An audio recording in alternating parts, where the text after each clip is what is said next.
So today we're talking to Natalie Abbott, who is a dance artist based in Melbourne. Her new work, Physical Fractals, is opening at PACT Centre for Emerging Artists this week, which is where we are right now. I was lucky enough to see Physical Fractals at Next Wave last year in Melbourne, and we're just going to have a chat about the work.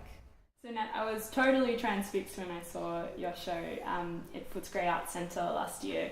And I was just wondering where the idea for the work came from initially. It started off as something completely different. I was going to make a really site-specific work, but then I realised my interests, they're still kind of the same inherently in the work, but they came from kind of moments of transit where I had like expanded periods of time doing not a lot, and I became really interested in like specific movements and repetitive movements and how to create these experiences of like time as a vacuum for people. I started creating work with a lot of people, and then realised that what I was really interested in was a lot of unison, and I found a dancer who, her name's Rebecca Jensen, and she works with me in the show.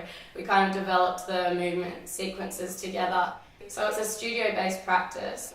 We would just come in every day and we watched a lot of YouTube videos and learnt back things like one day we did contortion. We didn't do it very well, but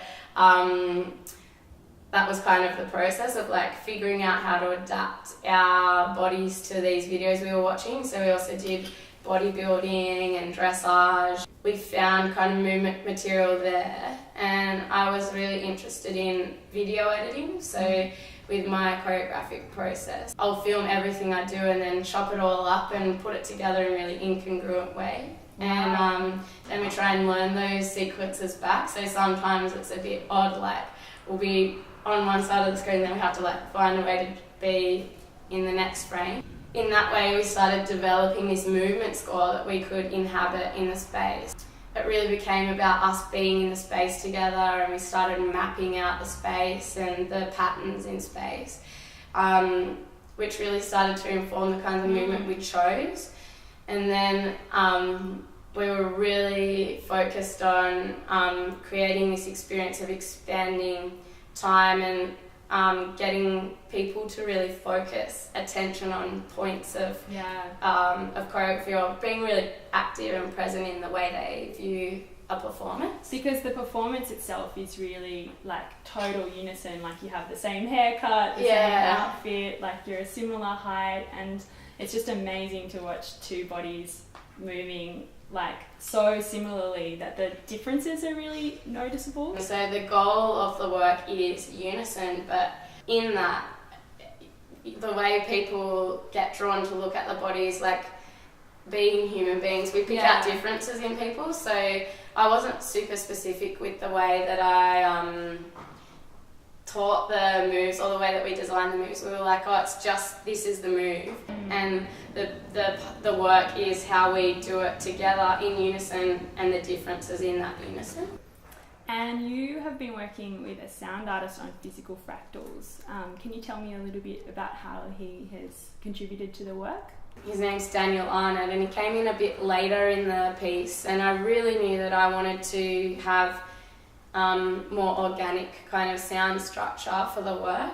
And we already had this part where we swing microphones around the space to kind of catch the atmosphere of the space and amplify that. Dan came in and looked at what we've been working on, and he's like, oh, it'd be really cool if we stick microphones on the floor all around the space and record the sounds of the performance and loop and repeat those.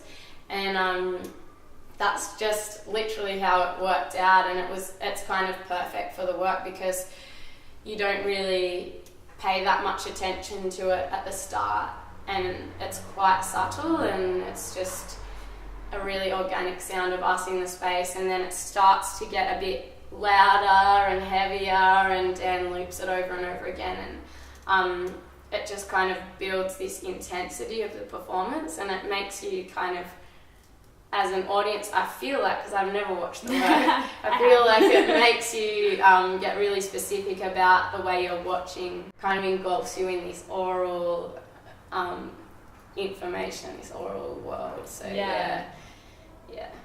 Fantastic. Well, thanks so much for talking to us today on the FBI Flog, and we can't wait till it opens on Wednesday, the 1st of May. Yay! Yay, I'm excited too. Yeah, Thank cool. you. Thank you.